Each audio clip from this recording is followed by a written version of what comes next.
नमस्कार।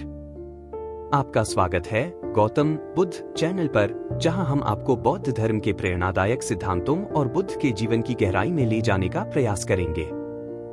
यह चैनल न केवल बुद्ध के उपदेशों को साझा करेगा, बल्कि उनकी शिक्षाओं का आधुनिक जीवन में कैसे उपयोग किया जा सकता है, इस पर भी प्रकाश डालेगा। तो आइए इस अद्भुत यात्रा में हमारे साथ शामिल हों और गौतम बुद्ध की शिक्षाओं को अपने जीवन में अपनाने का प्रयास करें। नमस्कार दोस्तों, स्वागत है आज आपका फिर से जीवन बदल देने वाली एक और ज्ञान से भरी बुद्धा इंस्पिरेशनल स्टोरी में।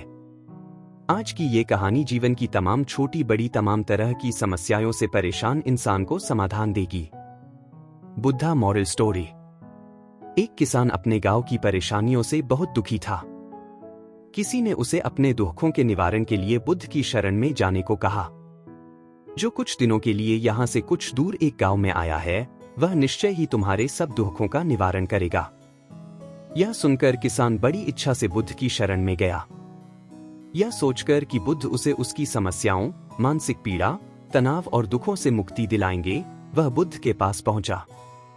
उसने बुद्ध से कहा कि हे बुद्ध, मैं एक किसान हूं, मुझे खेती करना पसंद है, लेकिन बारिश कभी भी पर्याप्त नहीं होती और मेरी फसलें बर्बाद हो जाती हैं। पिछले साल मेरे पास खाने के लिए कुछ नहीं था और इस साल भी अत्यधिक बारिश के कारण फसल को बहुत नुकसान हुआ। मेरे पास खाने के लिए पर्याप्त भोजन नहीं है। किसान ने कहा, मैं शादीशुदा हूं, मेरी पत्नी मेरा ख्याल रखती है, मैं उससे प्यार करता हूं, लेकिन कभी कभी वह मुझे बहुत परेशान करती है और घर में बहुत क्लेश हो जाता है, जिससे मुझे लगता है कि अच्छा होता अगर वह मेरी जिंदगी में नहीं आती। मेरे भी 2 बच्चे हैं, कभी कभी मेरे बच्चे भी मेरा अनादर और अवज्ञा करते हैं, मेरे निर्देशों का पालन नहीं करते। किसान लगातार बुद्ध को अपने दुखमय जीवन के बारे में ऐसी तमाम बातें बता रहा है। बुद्ध उस दुखी किसान की समस्या को ध्यान से सुनते रहे। अपनी जिंदगी की सारी परेशानियां बताने के बाद जब उन्हें राहत महसूस हुई तो वह चुप हो गए। अब उसके पास बताने के लिए कोई और समस्या नहीं बची थी। अब वह चुपचाप बैठकर बुद्ध की ओर देख रहा था और अपनी समस्या का समाधान पाने के लिए बुद्ध के उत्तर की प्रतीक्षा कर रहा था। लेकिन बुद्ध चुप थे। किसान ने फिर कहा, हे बुद्ध, मैं आपकी शरण में आया हूं, कृपया मेरे जीवन की इन समस्याओं का समाधान करें। बुद्ध ने कहा, मैं तुम्हारी कोई मदद नहीं कर सकता।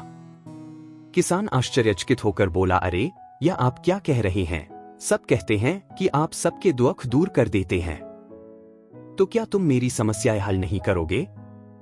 इसलिए कि मैं एक गरीब किसान हूं। बुद्ध ने कहा, मुश्किलें हर किसी के जीवन में आती हैं, जीवन में दुख और परेशानियां आना स्वाभाविक है। व्यक्ति के जीवन में अक्सर उसके कर्मों के अनुसार परिस्थितियां बदलती रहती हैं, जिससे सुख, दुख, निराशा और क्रोध आता है। नए रिश्तों का बनना, पुराने रिश्तों का बिगड़ना, रिश्तों में मिठास और कड़वाहट, ये सब सामान्य है। यह जीवन का हिस्सा है और यह जीवन का चक्र है। हकीकत तो यह है कि हम सभी के जीवन में 83 प्रकार की कठिनाइयां हैं। इन कठिनाइयों का समाधान आप और मैं नहीं कर सकते, कोई नहीं कर सकता। जिंदगी और जिंदगी में बनने वाले रिश्ते स्थिर नहीं होते। एक दिन रिश्तेदार भी चले जाएंगे और जिंदगी भी खत्म हो जाएगी। लेकिन ये समस्याएं वैसे ही रहेंगी जैसे आज आपकी जिंदगी में हैं और कल किसी और की जिंदगी में होंगी। इस पर किसान अपना नियंत्रण खो देता है और क्रोधित हो जाता है और ऊंची आवाज में बुद्ध से कहता है कि हर कोई कहता है कि तुम्हें एक महात्मा, एक सिद्ध पुरुष, एक प्रबुद्ध व्यक्ति होना चाहिए।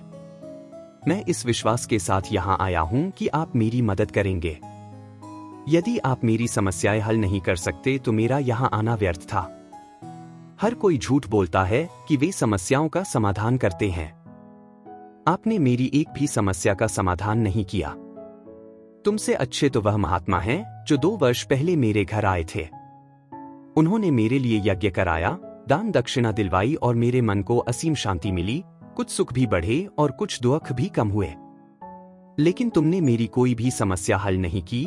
तुमने मुझे सीधे तौर पर मना कर दिया। बुद्ध ने कहा, क्या वह सब करने से जीवन के सारे दुख समाप्त हो गए? इतना कुछ करने के बाद भी अब आप इतने परेशान क्यों हैं? अब आप पहले से भी ज्यादा दुखों से घिर गए हैं। तात्पर्य यह है कि जीवन में दुख कभी समाप्त नहीं होते। किसान बोला, तो क्या मैं मान लूं कि तुम मेरी मदद नहीं कर सकते? यदि आप ऐसी छोटी छोटी बातों का समाधान नहीं कर सकते तो आपके उपदेशों का क्या लाभ?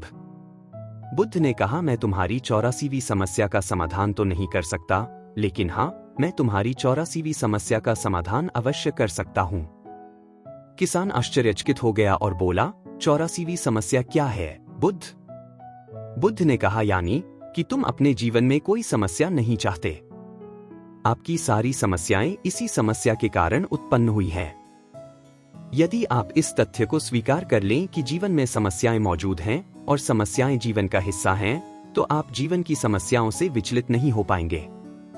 आप जीवन में आने वाली समस्याओं से विचलित हो जाते हैं क्योंकि आपको लगता है कि आप दुनिया के सबसे दुखी व्यक्ति हैं, जबकि सच्चाई यह है कि हर किसी को अपना दुख सबसे ज्यादा महसूस होता है। लेकिन जिस दिन आप यह समझने लगेंगे कि मेरा कष्ट अन्य लोगों की तुलना में बहुत कम है, उस दिन से कोई भी दुख आप पर प्रभाव नहीं डाल पाएगा। जब तक आप नहीं चाहेंगे कि आपके जीवन में कोई परेशानी न आए और आप हर दुख दर्द से बचे रहें, तो यह संभव नहीं है। ऐसे में छोटा सा दर्द भी आपको बेचैन कर देगा और आपकी मानसिक शांति भंग कर देगा। अगर आपके जीवन से परेशानियां पूरी तरह से दूर हो जाएं, अगर आपको हर दिन हर पल बिना दुख और कठिनाइयों के जीवन जीने को मिलेगा, तो आप ज्यादा दिन तक ऐसा नहीं जी पाएंगे। एक समय आएगा जब आप हर दिन एक ही तरह की जिंदगी जीने से पूरी तरह से तंग आ जाएंगे और ऊब जाएंगे, क्योंकि जीवन में किसी भी चीज की अधिकता जीवन के लिए भयानक समस्याएं पैदा करती है। आरामदायक जीवन जीने से आप मन और शरीर दोनों से विकलांग हो जाएंगे। तो ऐसे जीवन का क्या फायदा जो बाद में आपको नर्क जैसा जीवन जीने पर मजबूर कर दे? जिस तरह खाना खाने का असली आनंद तभी मिलता है जब बहुत भूख लगी हो और पानी पीने का असली मजा तभी आता है जब बहुत प्यास लगती है, उसी तरह जीवन के तमाम दुखों और परेशानियों को झेलने के बाद ही खुशी का आनंद मिलता है। इसीलिए जीवन में सुख और दुख अलग अलग रूप में आते रहते हैं। हम चाहकर भी जीवन से सुख दुख को खत्म नहीं कर सकते, लेकिन उनसे इतना ऊपर जरूर उठ सकते हैं कि कोई भी बड़ी समस्या मन को विचलित न कर सके। इसके लिए अपने मन को शक्तिशाली बनाएं, धैर्य रखें, प्रतिदिन आध्यात्म का ध्यान करें, ज्ञान बढ़ाओ। यह आपके जीवन की सभी समस्याओं का समाधान है। इसे जीवन की चतुर्मुखी समस्या का समाधान कहा जाता है। महात्मा बुद्ध का यह अद्भुत ज्ञान पाकर किसान संतुष्ट हो गया और उसका मन बिल्कुल हल्का हो गया। मन में जो समस्याएं परेशान कर रही थीं, उनके प्रति जिज्ञासा शांत हो गई। किसान ने अपनी आंखें बंद कर लीं और आनंद का अनुभव करने लगा। किसान को समझ आ गया कि वह अब तक क्या गलती कर रहा था और वह बुद्ध के चरणों में गिर गया। तो दोस्तों, मुझे उम्मीद है कि महात्मा बुद्ध की इस कहानी बुद्ध प्रेरणादायक के माध्यम से आपके जीवन की कई समस्याएं समाप्त हो गई होंगी या कुछ समस्याओं का समाधान मिल गया होगा। हम चाहते हैं कि आप इन ज्ञान की रोशनी को अपने जीवन में अपनाएं और इसे दूसरों के साथ भी साझा करें। बुद्ध की शिक्षाएं हमें करुणा, शांति और आत्मज्ञान का मार्ग दिखाती हैं। इस स्टोरी के माध्यम से जो भी आपने सीखा, वह आपके जीवन में नई दिशा और प्रेरणा लाए। धन्यवाद कि आपने हमें इस यात्रा में शामिल किया। हम आशा करते हैं कि आप हमेशा ज्ञान की खोज में लगे रहें और अपने जीवन को प्रेम और शांति से भरें। दोस्तों, आपको यह कहानी कैसी लगी? कृपया नीचे दिए गए कमेंट बॉक्स में कमेंट करके हमें यह जरूर बताएं। इस कहानी को अपने दोस्तों के साथ भी शेयर करें और चैनल को लाइक, सब्सक्राइब जरूर करें। धन्यवाद।